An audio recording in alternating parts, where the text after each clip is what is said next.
Hi, Dom. Great to have you back with us. Obviously, very interesting week in the US, as ever, as it seems right now, keeping you very, very busy, I'm sure. So how about we have a quick rundown of the data from this week in the US, and then you can take us on to next week, where it's going to be a lot of things to sort of watch out for. Hi, Henry. It's great to be chatting with you again. And yeah, the week could have been great from my perspective, which was to call for a 25 basis point hike at the June FOMC. Unfortunately, the US, the gift that keeps on giving, is getting into yet another crisis, which is probably going to push back any rate hike. And the crisis I'm talking about is the debt ceiling. So first, let's talk about the good things in the week from my perspective, at least. So what was good was the CPI, actually not much of a change, about 40 basis points, same as last month, composition a bit different, but the reliable indicator of inflation trends when prices are as volatile as they have been is not really core inflation. It's median price inflation that gets rid of the outliers, price changes. And hey, no change, still around 7%, where we've been since the middle of last year. So no progress there.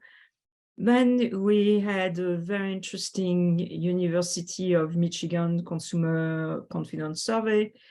That survey tends to be driven, the overall result tends to be driven by inflation expectations. So it's a good barometer of how households are experiencing inflation. And there was a large negative surprise, while long-term inflation expectations, surprise, surprise, jumped up to the level last seen in the mid-1990s, or during just before the GFC, when there was a peak in oil prices. This time around, oil prices were not the driver. So, there is mounting evidence that as we spend more time in a high inflation environment, businesses are getting used to it and changing their behaviors accordingly. Yeah. So that is a piece of data the Fed cannot ignore. And then the third nice surprise, again, from my perspective, was Chicago Fed President Goolsbee, who is probably one of the most dovish FOMC members. And God knows the administration has packed the FOMC with doves. So we're talking of the dove of the doves, saying that there was actually quite a bit of uncertainty on whether inflation was really on a downward path. Yep.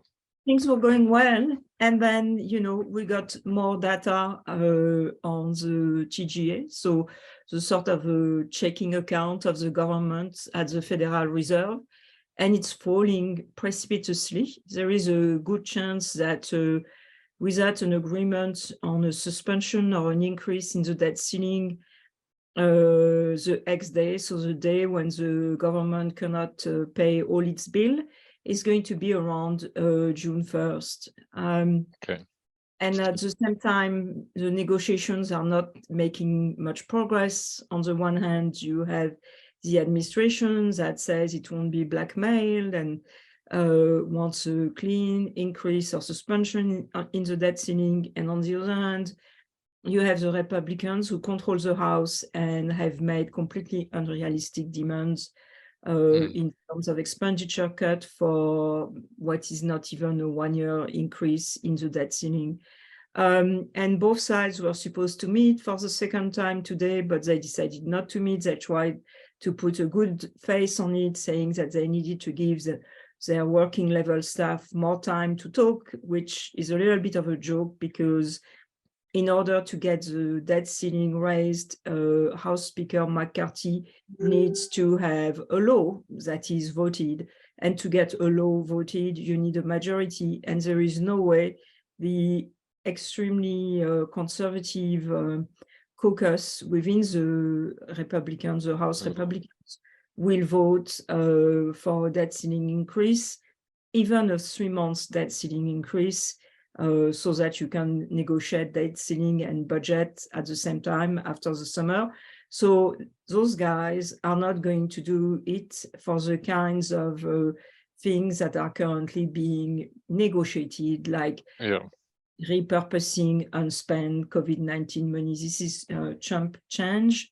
So things are not looking good. And so once more, my Fed rate call is underwater due to unforeseen circumstances. So just on that front, because we did hear from, I mean, I'm not sure, is this just noise in the background from the likes of ex-President Trump talking about just let it default or push it to default and the Democrats will fold? Or do you think that kind of thinking is starting to gain traction with at least the more sort of extreme of the Republicans, not conservatives? So the thing about President Trump, he just got CNN to grant him a town hall, and obviously they negotiated every single detail beforehand. But he didn't use the town hall to broaden his appeal. And I would say that his strategy on the debt ceiling negotiation is a little bit the same. It's just pouring oil on the fire and egging on the most extreme members of the House. I don't think it will make, it's not helping, but I don't think it will make much of a difference. So you don't think he's going to put McCarthy in a difficult position, or anything? It's just going to sort of... McCarthy is already in a difficult position. The poor man got the job only after 15 rounds of voting. He has a majority of 5 in the House, possibly 4, because one of his members just got indicted. And his debt ceiling bill was voted only by a majority of 2. So it just doesn't have the votes at the moment for a compromise. No. Okay. And in terms of the, you mentioned obviously the sort of right or the hawkish points from the CPI, the same for the University of Michigan. Are there a number of surveys that the Fed are looking at in terms of long-term forecasts, and are they all sort of starting to move in the same direction in terms of the sort of disanchoring, or is this kind of the first of the set? If that makes sense. So anchoring of expectation is like the most sacred tenet of central bank faith. So it's going to be very difficult to find a central bank in an OECD countries that will admit to inflation being de-anchored. And to be fair, I don't think that's the issue. The issue is more, as the BIS has defined it, in terms of are inflation high enough, inflation expectations high enough to have changed behaviors. And in the US, I would argue we've been there for over a year. Now, each time someone from the Fed speaks, there is this ritualistic expression of a trust in the anchoring of expectations, which the data is starting to challenge in a narrow sense. But if you think in broader terms, in terms of high and low expectation, I think expectations have been too high for quite a long time. So it's more about what the Fed will do than what is going on in the real economy. So in terms of, I mean, because certainly from the European/UK perspective, there's been times when inflation expectations have moved very high, and you still get the same sort of lines of it's anchored, don't see any sort of second round effects, etc. You've mentioned that the composition of the Fed's very dovish, or comparatively dovish. Are they still, is it going to be them sort of head in the sands too late on that front, do you think? Or do you think they'll have to come around to it quite soon? It's not quite head in the sand. I mean, the value, but they are still far from the Taylor rule. The Taylor rule value at the moment is about 7%. And it's in part, and I've used core PCE, and core PCE has been coming off in my view because of energy prices coming down. But what's interesting is that energy prices, certainly CPI energy prices, seem to be bottoming out. And if that is correct, and my view is correct about behaviors have changed, every price has become correlated with every other price, which is why falling energy prices have brought down core inflation.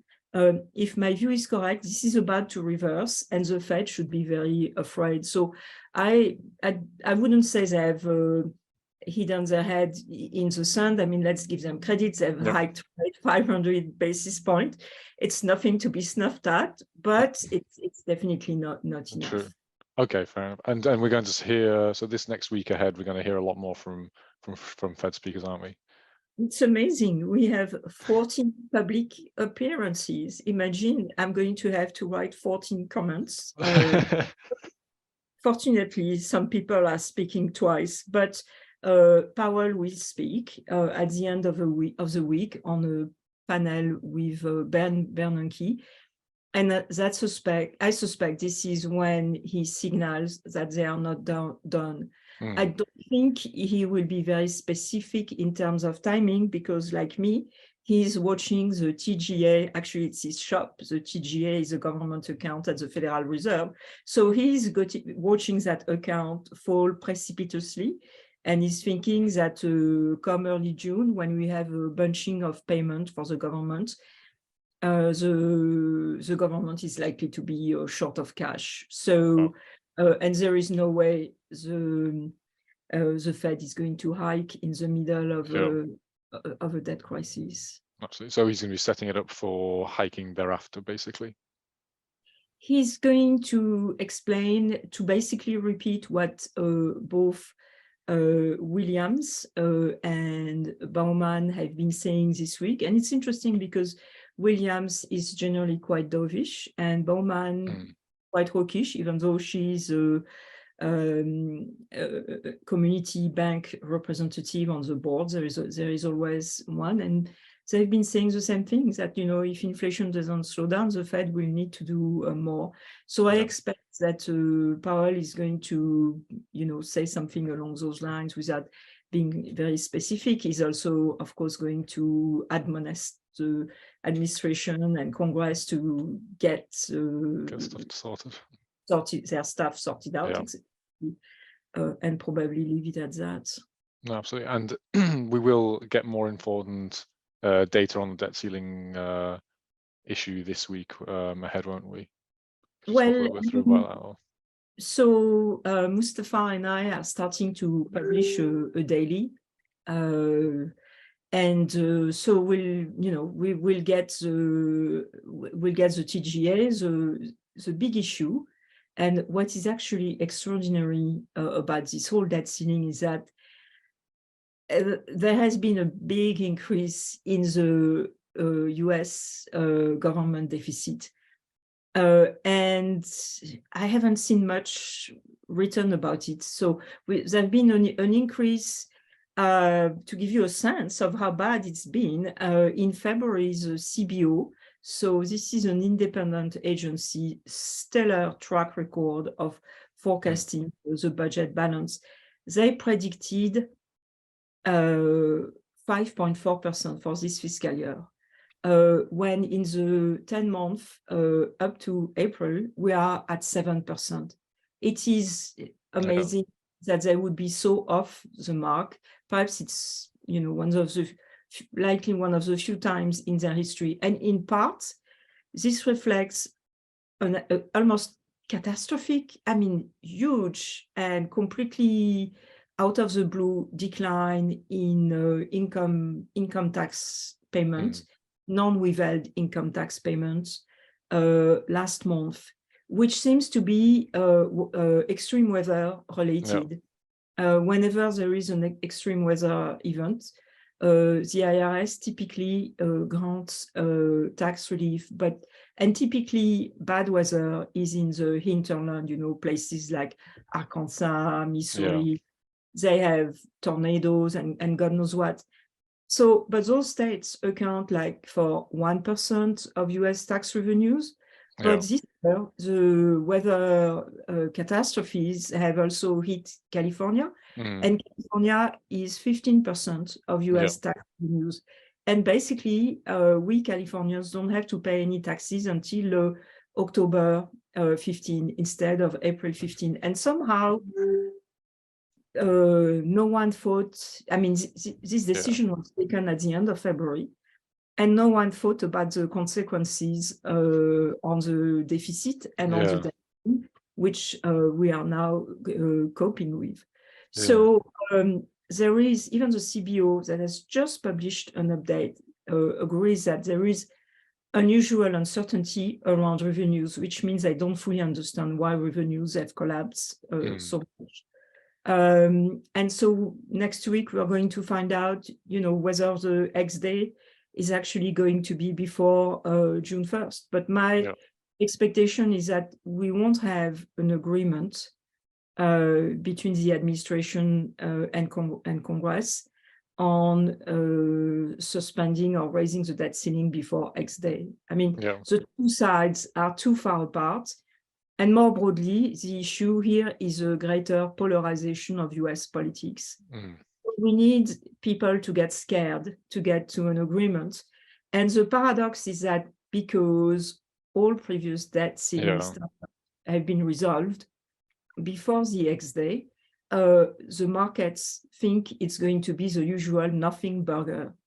And the risk is that, I think it's too complacent. And so the risk is that we will get into X day without agreement. And at that point, we've seen the script in Fed transcripts. The government, the US government, is going to prioritize payments. And hopefully the market sells off, because big market sell-off is what we need for the resolution of the issue. I mean, the TARP in 2008, initially Congress didn't want to give this enormous blank check to the administration, market sold off, and then Congress voted it. So we need something that scares the market. And hopefully that something is not so big that it damages the economy or financial markets in a lasting manner. Well, that's the risk. I mean, that's only as you say, if it's 1st June right now, I guess we'll get an update. But if it's around that time, there's only really 2 and a bit weeks for that to happen. So I suppose it'll be very interesting to watch the market, certainly next week and in the coming weeks. But as you say, that feeds across. I mean, if you get as you say, a big sell-off in US risk, that feeds elsewhere, certainly, and can cause all sorts of trouble. So no, definitely worth keeping an eye on that. Is there anything else that you'd sort of want to highlight for the week ahead, or before I sort of do our usual plugs? So no, I mean, the 14 public appearances from Fed speakers likely to point at the need for more hikes, a likely precipitous decline in the TGA. And then data-wise, the most important piece of data is going to be retail sales. But to be honest, if the retail sales is on Tuesday, if the week goes as I expect in terms of debt ceiling, I don't think people will be much attention to retail sales. No, sure thing. Oh, well, thank you so much for that. It was incredibly informative. And please, to all our listeners, please check out all of Dom's pieces on our website. And it has been, as you say, a great selection, particularly this week. And it will continue to be so. And elsewhere, we've also got, just to plug a few more pieces, Bilal's written a great piece on whether market pricing is ever right on the Fed, providing a lot of historical examples and cover across futures pricing. We've also got the usual weekly oil piece. John's written on earnings outlooks, and we've got a couple of new guest authored pieces, including one on crypto levels by Robin Wilkin, and a couple on a piece on algo trading by options guru Thorsten Wegener. And also, please check out my review of the Bank of England, which includes thoughts on all of the updated forecasts, data points, and why I still think that the Bank of England will be on track to pause in August. Although this week's labour market data may change all that, because it may come out pretty hawkish. But thank you very much for that, Dom, and we'll look forward to our next meeting. Thanks, Henry. Have a nice weekend. Cheers, you too.